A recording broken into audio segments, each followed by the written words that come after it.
नमस्कार। बिहार में जैसे जैसे चुनाव नजदीक आ रहे हैं वैसे वैसे मोदी और नीतीश की टेंशन बढ़ती जा रही है। जी हाँ, एक के बाद एक झटके प्रधानमंत्री नरेंद्र मोदी की भाजपा और नीतीश कुमार की जेडीयू को मिल रहे हैं।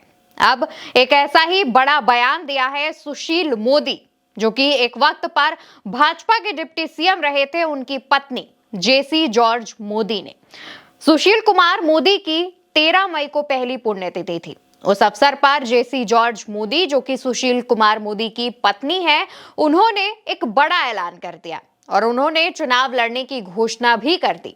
पहली पुण्यतिथि पर जेसी जॉर्ज मोदी ने कहा, मैं चुनाव लड़ सकती हूं, लेकिन यह फैसला भारतीय जनता पार्टी को लेना है। पार्टी जो भी फैसला करेगी मैं उसका सम्मान करूंगी। तो दोस्तों, पहली पुण्यतिथि के अवसर पर जब कार्यक्रम का आयोजन किया गया था, उस दौरान मंच पर बिहार के मुख्यमंत्री नीतीश कुमार, जो कि सुशील कुमार मोदी के काफी अजीज दोस्त भी बताए जाते हैं, वो मौजूद थे। दोनों डिप्टी सीएम सम्राट चौधरी और विजय सिन्हा मौजूद थे। इसके अलावा बीजेपी और जेडीयू के तमाम बड़े नेता भी उपस्थित आपको नजर आएंगे। मंच पर जब तमाम लोग बैठे हुए थे, उस दौरान जब सुशील कुमार मोदी की पत्नी जेसी जॉर्ज ने यह बयान दिया, उसके बाद कहीं ना कहीं हलचल तेज हो गई। हालांकि लोगों के रिएक्शंस से ठीक इसी तरीके की जो एक समझ है वो लोग समझ रहे थे। ऐसे ही एक बॉडी लैंग्वेज से वाइब आ रही थी जिसे लोग समझने की कोशिश कर रहे थे, लेकिन वहां पर हर मौके पर नीतीश कुमार के साथ सम्राट चौधरी को देखा गया, क्योंकि अगर नीतीश कुमार उनके इस बयान के बाद कोई रिएक्शन देते तो शायद इससे कोई गड़बड़ हो सकती थी, ऐसा अनुमान लगाया जा रहा है, सूत्रों की तरफ से कहा जा रहा है। लेकिन जिस तरीके से सुशील कुमार मोदी की पत्नी ने यह ऐलान किया है, उसके बाद कहा जा रहा है कि बीजेपी की टेंशन इसलिए बढ़ गई है क्योंकि सुशील कुमार मोदी की राजनीतिक विरासत को आगे बढ़ाने के लिए अगर उनकी पत्नी को टिकट दिया जाता है तो इससे कहीं कोई गड़बड़ ना हो जाए। गड़बड़ से मतलब यह है कि क्योंकि सीट शेयरिंग को लेकर के पहले से ही जो तमाम चीजें हैं वो अटकी हुई चल रही हैं, और इसी बीच जब उन्होंने कहा कि अगर पार्टी चाहेगी तो वो चुनाव लड़ सकती हैं, तो ये भाजपा के लिए एक खतरे की घंटी बनता नजर आ रहा है। हालांकि दोस्तों, सुशील कुमार मोदी बेहद उनकी राजनीति की काफी ज्यादा तारीफ की जाती है, बेहद समझदार इंसान थे राजनीति में। भाजपा की तरफ से उन्हें डिप्टी सीएम भी बनाया गया था।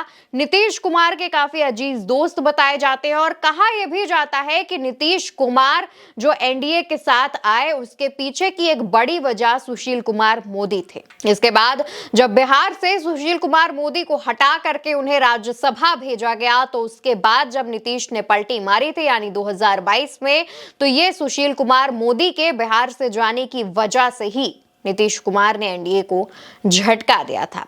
और अगर ऐसा है दोस्तों, तो वाकई में सुशील कुमार मोदी की पत्नी न सिर्फ बीजेपी बल्कि जेडीयू के लिए टेंशन खड़ी कर सकती हैं, क्योंकि अगर बीजेपी उन्हें टिकट नहीं देती है तो कहीं ना कहीं जेडीयू अपने अजीज दोस्त की पत्नी को टिकट देने पर उसे मजबूर होना पड़ेगा। हालांकि तमाम वरिष्ठ पत्रकारों का यह भी कहना है, क्योंकि भाजपा ऐसी राजनीति करती है जिसमें पार्टी का जो नेता होता है उसके ही परिवार को टिकट दी जाती है, तो ऐसे में कयास लगाए जा रहे हैं कि हो सकता है सुशील कुमार मोदी की पत्नी जेसी जॉर्ज को टिकट दिया जाए। लेकिन अभी इस पर कोई भी स्थिति साफ नहीं हुई है, क्योंकि पहले से ही तमाम लोग टिकट के लिए लाइन में लगे हुए हैं। बिहार में सीटें हैं 243। अब इसमें भाजपा को अपने पास एक लगभग आधी सीटों का हिस्सा रखना है, क्योंकि वो इस बार बिहार में बड़े भाई की भूमिका में रहना चाहती है।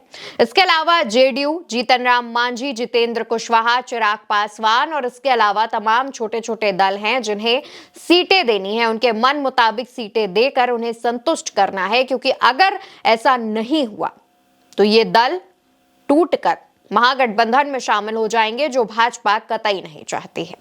अब दोस्तों, जिस तरीके से लगातार एक के बाद एक दावे किए जा रहे हैं, एक के बाद एक ऐसे बयान सामने आ रहे हैं जिससे जेडीयू और बीजेपी की टेंशन बढ़ रही है, उसमें कहा यह जा रहा है कि जैसे जैसे बिहार का चुनाव नजदीक आएगा वैसे वैसे ऐसी तमाम खबरें निकलकर सामने आती रहेंगी जो कि एनडीए की टेंशन बढ़ाएगा। फिलहाल देखने वाली बात होगी कि सुशील कुमार की पत्नी को भाजपा की तरफ से टिकट दिया जाता है या फिर उन्हें किसी तरीके की बातों में ला करके उसमें फंसा दिया जाता है। आप क्या सोचते हैं, उन्हें टिकट मिलना चाहिए कि नहीं? सुशील कुमार मोदी की राजनीतिक विरासत आगे बढ़नी चाहिए कि नहीं?